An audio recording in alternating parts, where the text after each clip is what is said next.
भक्तजनों, माताओं, बहनों, सादर जय श्री कृष्ण। हमारे YouTube चैनल में आप सभी का बहुत बहुत स्वागत है।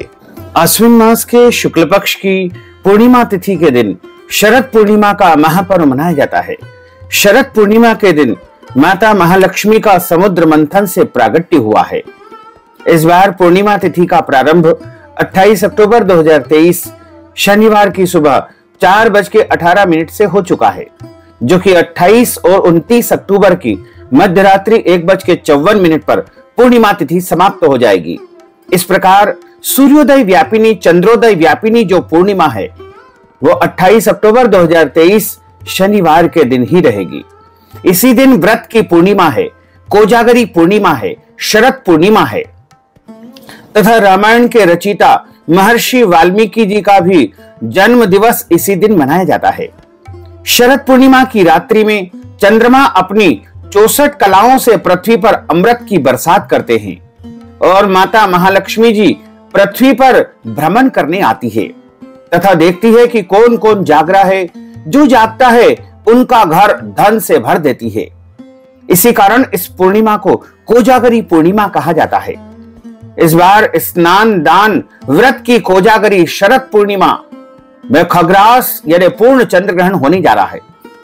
यह ग्रहण 28 और 29 की मध्यरात्रि 1:05 से शुरू होकर के रात्रि 2:23 तक रहेगा। इस चंद्र ग्रहण की कुल अवधि 1 घंटा और 18 मिनट रहेगी। इस ग्रहण का सूतक ग्रहण प्रारंभ होने के पहले 9 घंटे पूर्व ही आरंभ हो जाएगा, क्योंकि सूर्य ग्रहण का जो सूतक होता है वो 12 घंटे पहले प्रारंभ हो जाता है तथा चंद्र ग्रहण का सूतक 9 घंटे पहले लग जाता है। तो इस चंद्र ग्रहण के सूतक के विषय में कई पंचांगों में अलग अलग मतभेद बताए गए हैं। कुछ पंचांगों में ग्रहण का जो सूतक है वो 12 घंटे पहले यानी लगभग 1 बजे से प्रारंभ बताया गया, लेकिन अधिकतम सर्वमान्य पंचांगों में चंद्र ग्रहण का सूतक 9 घंटे पहले 28 अक्टूबर 2023 शनिवार को दिन में दोपहर के बाद 4:05 से प्रारंभ हो जाएगा। इस दिन सूतक लगने से पहले खीर बना करके आपको रख देना चाहिए तथा उसमें कुशा या तुलसी पत्र डाल देना चाहिए और ग्रहण समाप्ति के बाद चंद्रमा की रोशनी में रख करके उस खीर के प्रसाद का वितरण करना चाहिए। शरद पूर्णिमा को होने वाला चंद्र ग्रहण भारत में संपूर्ण राज्यों में संपूर्ण शहरों में दिखाई देगा तथा दुनिया के अधिकांश देशों में यह चंद्र ग्रहण दिखाई देगा। इस चंद्र ग्रहण को ब्लड मून के रूप में भी कहा जा रहा है, क्योंकि ग्रहण के दौरान एक अवस्था में पहुंचकर चंद्रमा का रंग रक्त की तरह लाल दिखाई देने लगेगा और खगोल शास्त्र के अनुसार चंद्रमा धरती के अत्यंत करीब दिखाई देता है। आज यानी शरद पूर्णिमा को होने वाला चंद्र ग्रहण अश्विनी नक्षत्र एवं मेष राशि में लग रहा है। इसलिए जिन लोगों का जन्म का नक्षत्र अश्विनी है या जिनकी जन्म की राशि मेष है या उनकी लग्न में से, उनके लिए यह ग्रहण अशुभ रहेगा। आज शरद पूर्णिमा का महापर्व है। ऐसे में कई लोगों का एक सवाल आ रहा है कि जब रात्रि में चंद्र ग्रहण लगेगा तो हम शरद पूर्णिमा का पूजन अर्चन कैसे करें तथा सत्यनारायण भगवान की कथा कब करें। तो इस बार शरद पूर्णिमा का जो पूजन है वो शुभ मुहूर्त में दिन में ही किया जाएगा। यानी शरद पूर्णिमा के दिन 28 अक्टूबर 2023 शनिवार को सबसे पहला चौगड़िया सुबह 7:30 से लेकर के 9 बजे तक का और उसके बाद दूसरा मुहूर्त दोपहर 11:30 से लेकर के 12:30 का, इसे अभिजीत मुहूर्त के रूप में माना जाता है। उसके बाद चर का चौगड़िया दोपहर 12 बजे से लेकर 1:30 तक रहेगा तथा उसके बाद लाभ का चौगड़िया दोपहर 1:30 से लेकर 3 बजे तक रहेगा। उसके बाद 3 बजे से अमृत का चौगड़िया आरंभ हो जाएगा, जो कि 4:30 बजे तक रहेगा। लेकिन 4:05 पर ग्रहण का वेध लग जाएगा, ग्रहण का सूतक लग जाएगा, जिसे ग्रहण का बाण लगना भी कहा जाता है। तो ग्रहण का जब सूतक लग जाए उसके बाद कोई भी पूजन पाठ या धार्मिक आयोजन नहीं करना है, लेकिन भगवान का स्पर्श किए बिना ही आप दीपक प्रज्वलित कर सकते हैं। संध्या आरती, संध्या भोग आपको ग्रहण का सूतक लगने के पहले ही कर लेना चाहिए, क्योंकि जब ग्रहण का सूतक लग जाएगा उसके बाद आपको संध्या भोग या संध्या आरती नहीं करना है और आपको स्वयं भी इसके बाद में भोजन नहीं करना है। तो आप ग्रहण का सूतक लगने के पहले पहले, यानी आज दोपहर 4:05 के पहले पहले आपको भोजन कर लेना चाहिए, भगवान का पूजन अर्चन कर लेना चाहिए, सत्यनारायण भगवान की कथा भी कर लेनी चाहिए, शरद पूर्णिमा का पूजन भी संपन्न कर लेना चाहिए। लेकिन यदि आप चंद्रमा की रोशनी में खीर रखना चाहते हैं तो यह कार्य आपको ग्रहण समाप्ति के बाद ही करना होगा, क्योंकि ग्रहण का जब सूतक लग जाता है या ग्रहण लग जाता है तो ऐसी स्थिति में खुले स्थान पर दूध या खीर नहीं रखना चाहिए। वैसे कहा गया है कि दूध या दूध से बनी मिठाइयां या घी से बनी वस्तुएं अशुद्ध या अपवित्र नहीं मानी जाती है यदि उनमें कुशा या तुलसी जी का पत्ता डाल करके बंद कमरे में ढक करके रख दिया जाए तो यह अशुद्ध नहीं होगी। लेकिन ध्यान रखें, खुले स्थान पर, खुले मैदान में इन वस्तुओं को बिल्कुल भी नहीं रखना चाहिए।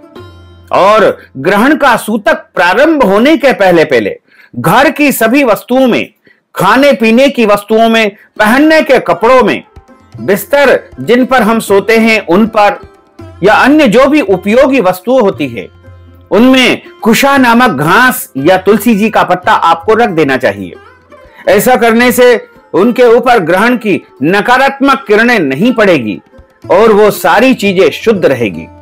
तथा ग्रहण देर रात को, यानी 28 तारीख के बाद जो 29 तारीख 12 बजे के बाद लग जाएगी, उसके बाद रात्रि 1:05 से चंद्र ग्रहण आरंभ होगा, जो कि रात को 2:23 तक रहेगा। यह ग्रहण 1 घंटा 18 मिनट का दिखाई देगा और यह ग्रहण भारत में संपूर्ण देशों में और अन्य देशों में दिखाई देगा तथा भारत के समस्त राज्यों में, नगरों में, शहरों में यह चंद्र ग्रहण दिखाई देगा।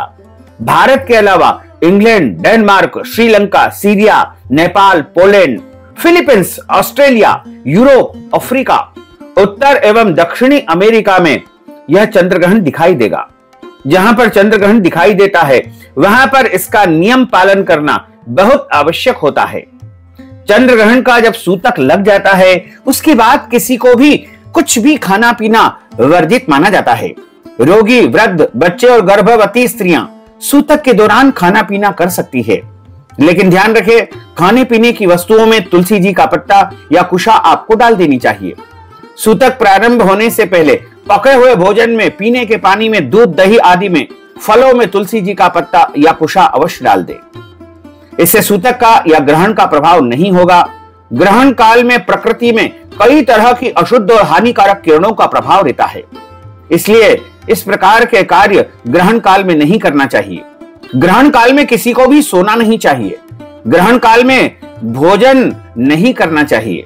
ग्रहण काल में आपको जो है यात्रा नहीं करना चाहिए।